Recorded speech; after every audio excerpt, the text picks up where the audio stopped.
I will start with myself.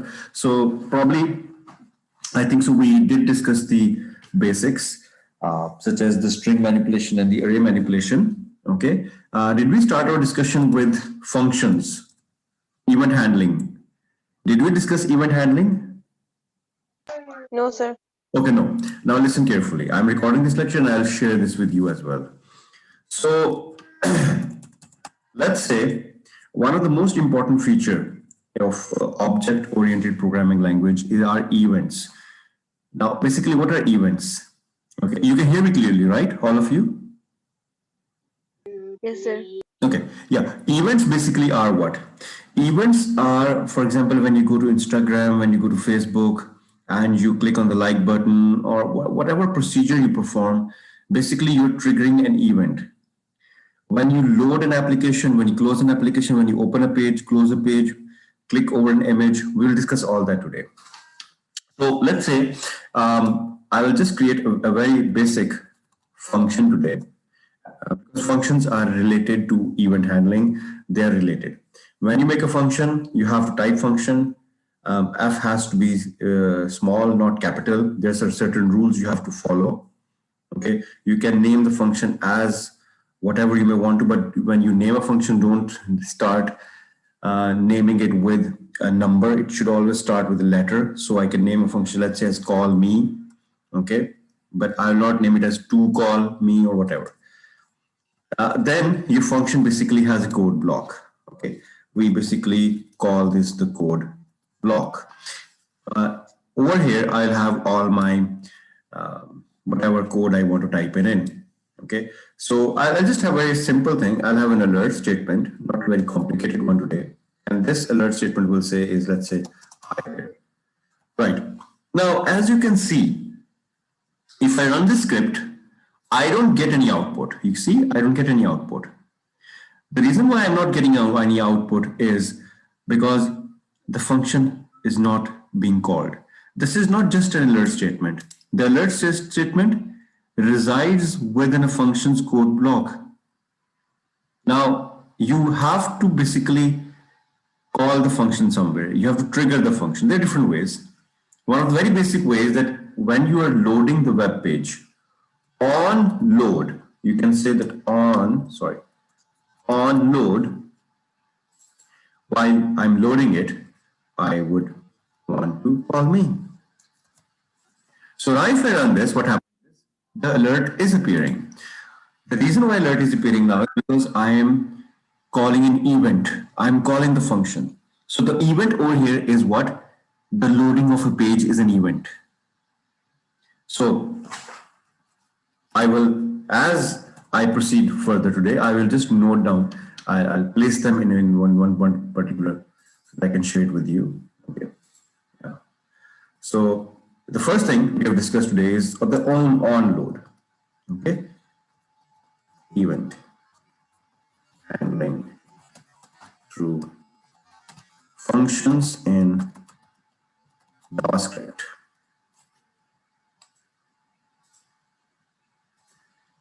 And the first one we are doing is on load of the body of HT. And we'll have this. And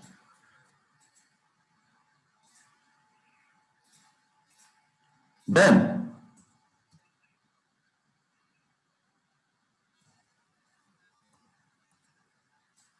we'll have more. We'll discuss is the next one. I don't want to do it on the load of the page.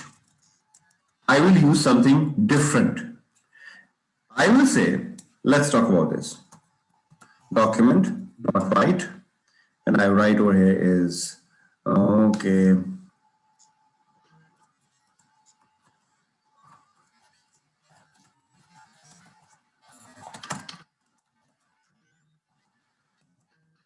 Right. Now, in order to basically add a space between every line, what we do is we add the BR tag, the break rule, which means come to the next line. I'll explain it. Now, what do I want to do?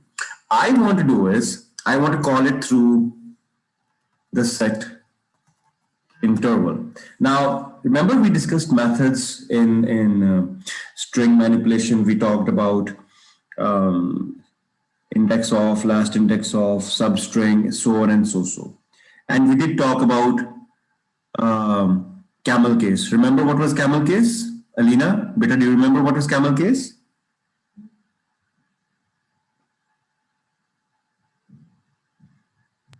Yes, sir. What was camel case? Remember what was camel case?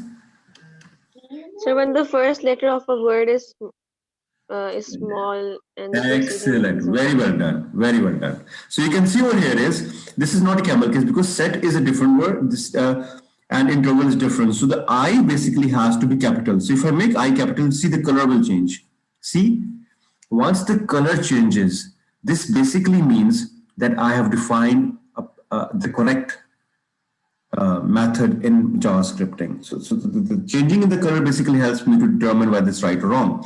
So if I come here, I can define, now obviously, now you might be saying, so there's so many methods, how would we remember? Don't worry, you will remember. It will not take much time. It's a new language. It will just take some time for you to remember all these methods. And once you do it, it's a piece of cake, believe me. It's one of the easiest language for you to learn and one of the most important language, programming. So inside search set interval, we will be setting up some things like I have to, in the double quotes, I will call the function, like the call me function, and comma, 1000 means 1 second. So what's happening now is, if I preview this live, if I preview this in the browser, let's say Chrome, and let me name it as, let's say, set interval, and here we go. So after every second, what's happening is this. This means if I change this into 100, what will happen is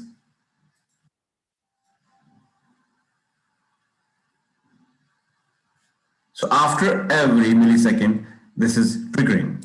You get the point.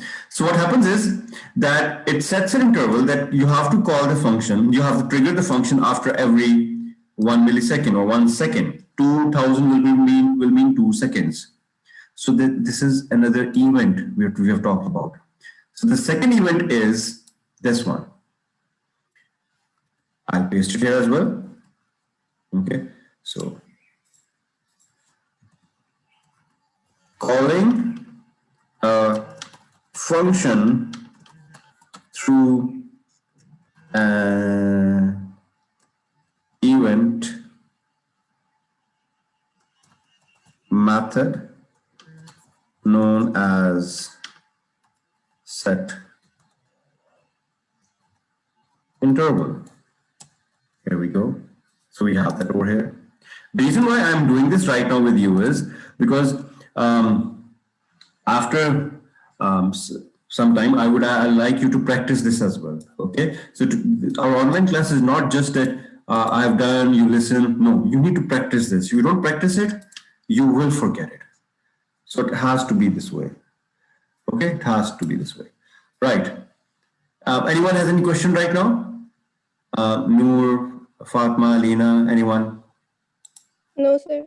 Fatma, you following better?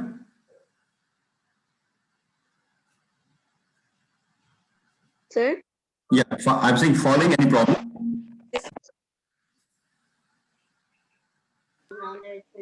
Sir? Yes, better. I'm ये saying हमने यहाँ पे 1000 लिखा हुआ है, इसके अंदर ये मिलीसेकंड फीड हुआ हुआ है कंप्यूटर के अंदर। exactly. So yeah, 1000 basically means 1 second.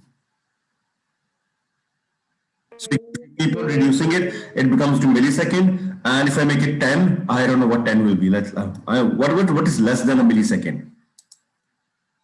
If I do 10, let's see what happens.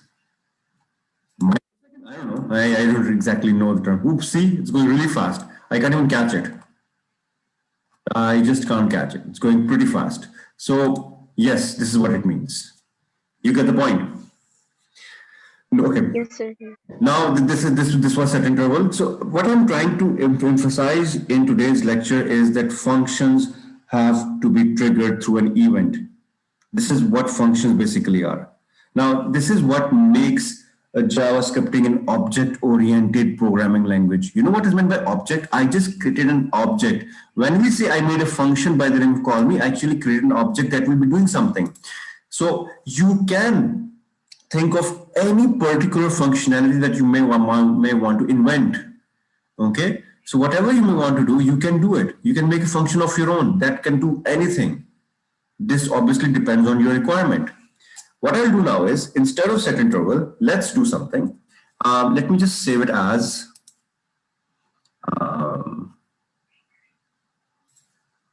sorry. Yeah, I will save it in JavaScripting over here. And what I'll do now is I would insert over here out of the script. Out of the script tag, I will come over here and in my insert, using the common, I insert an image. Not a very big one. You could press shift and reduce the size. Oh, by the way, I just forgot to ask all of you. Do you have the prior knowledge of HTML and CSS? Anyone who does not have prior knowledge of HTML, CSS? If you don't, I will share a video lecture with you today. Please go through it. It will be about entire Dreamweaver. In that I have discussed HTML and CSS. It's 1 hour lecture. You have to watch it, please, before the next class. Because it's a prerequisite that while you work with the behavior layer, which is your JavaScripting, you should know what CSS, cascading style sheet, which is part of the presentation layers, and HTML, which is the part of the content layer. How do they interact and how do they work? How do you add content to a page? For example, right now, I added this image. This image has been added through image space source, the name of the image, the width and the height of the image, and so on. So it's not inside my script, it's inside the body, and that's how I insert the image. How do I make tables? How do I add paragraph? How do I add headings? How do I add sound, video? Now, all this is part of the content layer. So you should be aware of how this is done within HTML. Am I clear on this, all of you? Yes, sir. Yes, sir. Very good. So I will share with you some students are not here today. Anyway, leave it. Okay. So let's do something. Or where I will add a functionality on the image is like on click. Let's trigger the function call me. So let's preview it. What happens? So this means if I click on this, it works. So this means if I click on the image, my function is being triggered. This means I've added another thing. I can actually call my function by enabling the function on an image as well. That's so interesting. That's another event that we're talking about.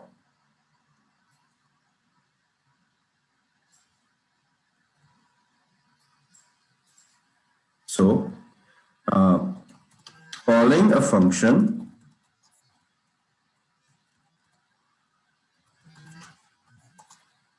through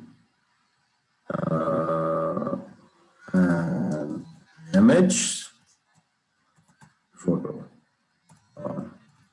click event. That's how we do that.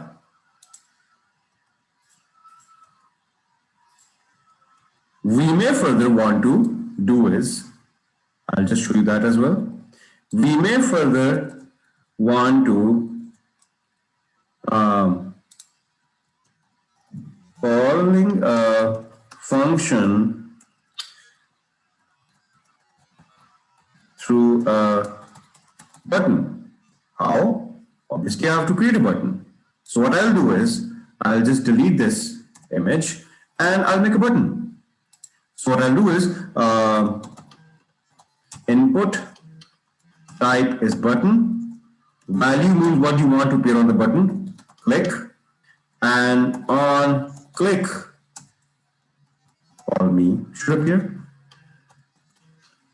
So input type basically means, these are known as, when you make a form, when you make a responsive form, input form, your text boxes, your radio buttons, your check boxes, your drop down options, list boxes, they're all known as your input because user inputs the value inside these objects. We call them input. So when you define input type, you need to tell what type is it. It's a button. Okay, it's a button. It's a button. And value means what do you want to appear on the button and what do you want to happen when you click on the button. So if I click on the button, this happens. Okay, we could make it more better by just using the alert because it shows us better. If I use the alert, works. So now obviously if I click on my alert works. So this is how your button can be used.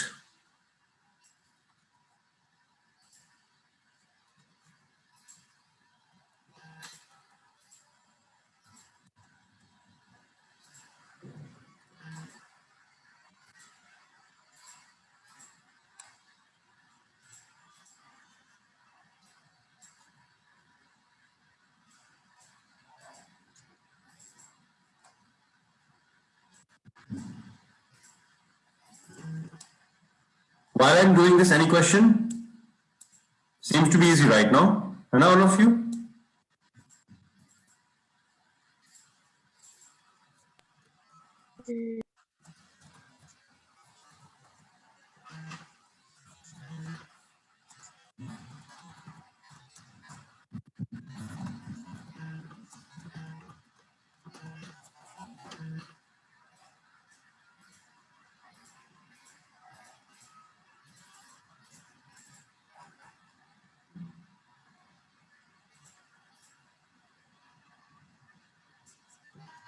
Okay.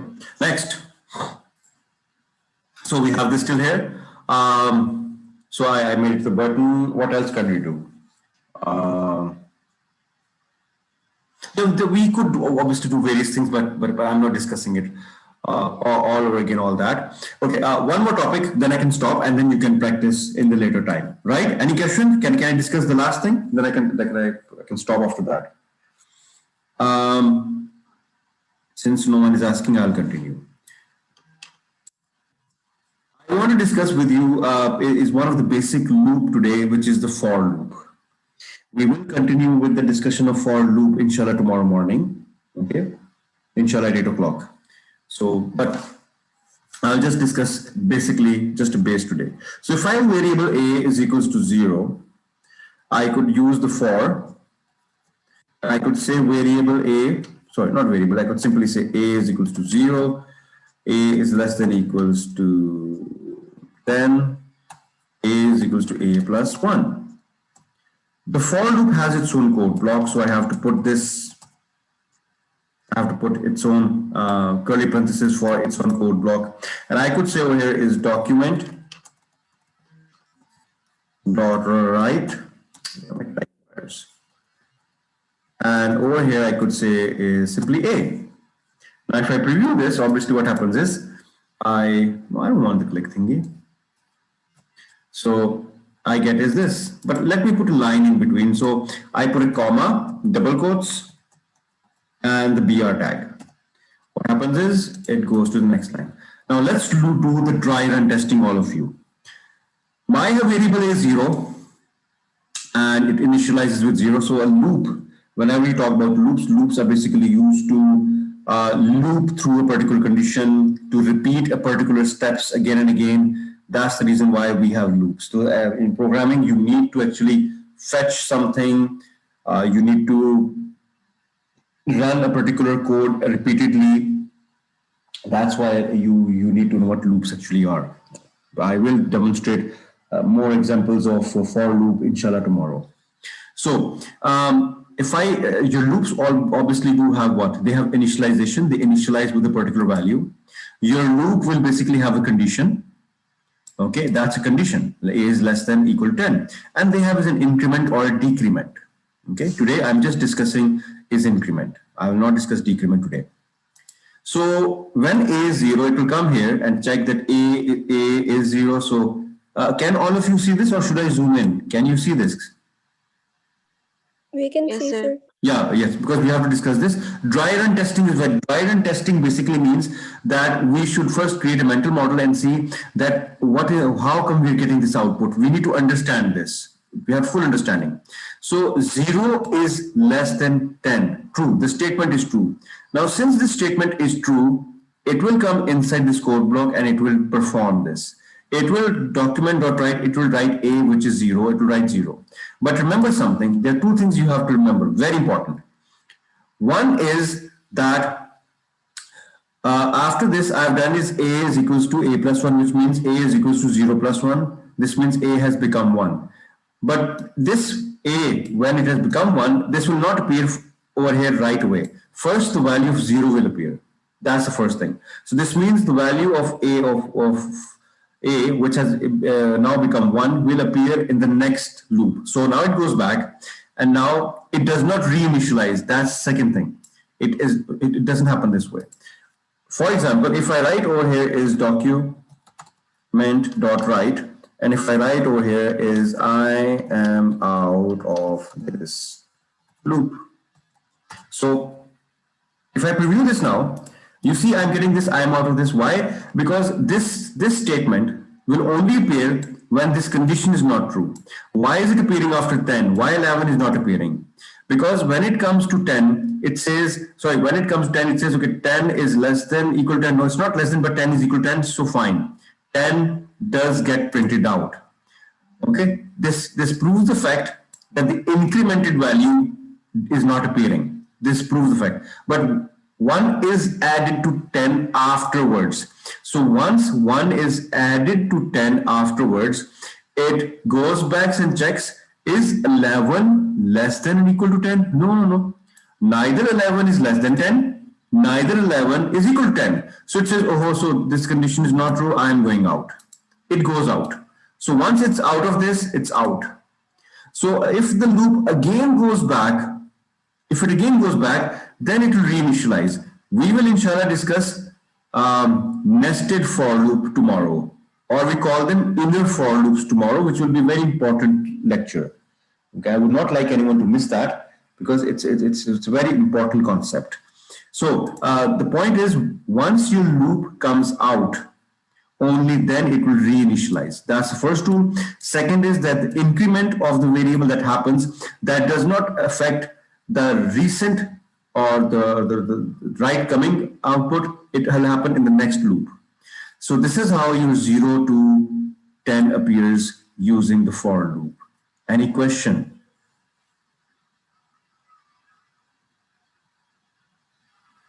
Sir? Yes, beta. Sir ये जो हम लोग document dot right से पहले और उसके बाद एक ब्रैकेट से लगी हुई ये क्यों लगाते हैं? हाँ बेटा, अब देखो बात सुनो.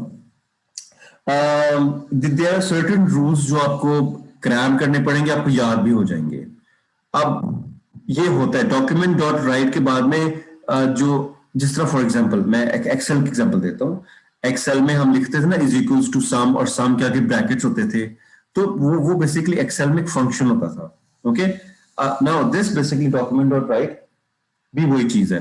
तो document dot write basically is a built in method कह लो, और उसके अंदर you need to define some parameters. Now these parameters could be variables, these parameters could be user defined, but they have to be in these brackets. There are certain things that you have to cram, frankly speaking. Okay, initially programming में cramming होती है. Okay, वो आपको करनी पड़ेगी. Okay, but this is just the cramming of the base. For example, when you learn a new language, you have to learn the alphabets. फिर sentence making होती है. तो आपको initially rules तो पता होने चाहिए ना. उसके बाद ये काम कैसा करता है वो that's a separate thing. You get the point? Okay. Yes, sir. Eventually, आपको सारा आता जाएगा. Let me just copy this, and this was just the basic for loop, not much. So, for loop basic lecture में हमने discuss किया. Let me just. अच्छा, अब now once I end this class, मैं चाहता हूं कि आप लोग ये सारा प्रैक्टिस करो, just like we do it in the lab. समझो आप लैब में बैठे और प्रैक्टिस कर रहे हो, क्योंकि अगर आपने अभी ना किया तो कल आपको बेटा मैं नहीं चाहता कंफ्यूजन हो, because tomorrow what I will discuss is it will be the advance of loops, और ये सारा एडवांस में जाएगा काम सारा। So I don't want you to miss it out. You get the point all of you? Yes और no? Yes, sir. और मैं फर्दर भी I don't want to proceed, because मैं अगर फर्दर प्रोसीड करूंगा तो वो फिर ज्यादा हो जाएगा। यू नीड टू प्रैक्टिस, फिर मैं आगे जा सकता हूँ। तो इंशाल्लाह हम कल काफी करेंगे। कल प्लीज कोई क्लास मिस ना करें, okay? Right? Obviously whoever is there today, you will be, Yes, sir. जो नहीं आया उसको मैं क्या कह सकता हूँ, देयर चॉइस। राइट बेटा, एक सेकंड ठहरो, मैं आपकी अटेंडेंस ले लूं, बिकॉज ऑब्वियसली हमें अटेंडेंस का कहा गया है कि अटेंडेंस भी लेनी है स्टूडेंट्स की। Right. So since you don't have a question, Iman beta, any question? आप लेट आई थी तो I will share the video lecture, okay? आप उसको देख लेना, ईमान। राइट बेटा? Okay, sir. I will share the lecture with you. Okay बेटा, सी you tomorrow इंशाल्लाह 8 o'clock सुबह, ठीक है? राइट? Okay, sir. सर जी बेटा बोलो। सर ये वाले ब्रैकेट्स हैं, ये दो हैं। हाँ जी, हाँ ये कोड ब्लॉक है बेटा। ये आप देखो, जो फॉर लूप होता है ना, उसकी अपना कोड ब्लॉक होगा, इफ स्टेटमेंट का अपना कोड ब्लॉक होगा। मैंने when I was referring to the code block, उसका मतलब ये था कि फॉर का कोड ब्लॉक, और जो कोड ब्लॉक को हमेशा इस पे डिफाइन करते हैं, कर्ली ब्रैकेट्स में, ओके? फॉर लूप होगा, इफ स्टेटमेंट होगी, फंक्शन होगा, इन तीनों के कोड ब्लॉक होंगे, ओके? बल्कि मैं लिख देता हूं, दीज, क्या आप भूले ना, okay? These brackets will be used in functions if statements,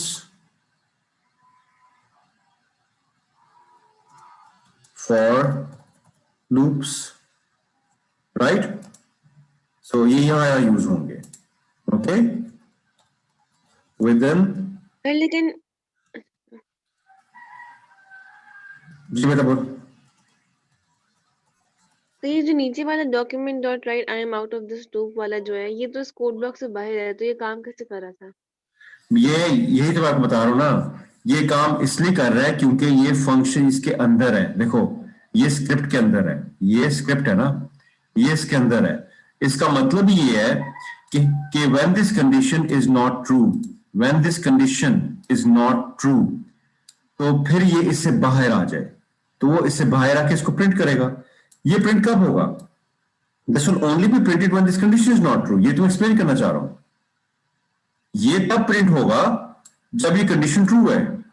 जब तक ये कंडीशन ट्रू रहेगी ये प्रिंट होता जाएगा, मगर एक टाइम ऐसा आएगा कंडीशन ट्रू नहीं रहेगी, फिर it will come out of this bracket. When it comes out of the code block, फिर वो इसको प्रिंट कर देगा and then it will stop. मैं ये एक्सप्लेन करना चाह रहा था कि when you come out of the bracket, when you come out of the for loop, फिर क्या होता है?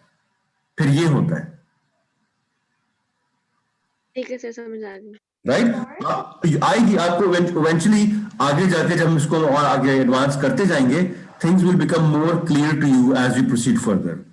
अभी थोड़ी एम्बिग्युइटी रह जाएंगी, मगर इंशाल्लाह when you advance into programming, things will become more clear to you. जी सर, ओके। ठीक है? Right. Any other question anyone बेटा? सर आप टेस्ट के मार्क्स कब देंगे? ओह यस, मैं आपको इंशाल्लाह मैं आज शाम को इंडिविजुअली भेज दूंगा, ठीक है? ग्रुप में नहीं, इंडिविजुअली भेज दूंगा। मैंने किए हुए हैं check, but not in this laptop, ठीक है? जी सर। राइट, ओके बेटा, सी यू टुमारो 8 o'clock सुबह। अल्लाह हाफिज़ सर। अल्लाह हाफिज बेटा।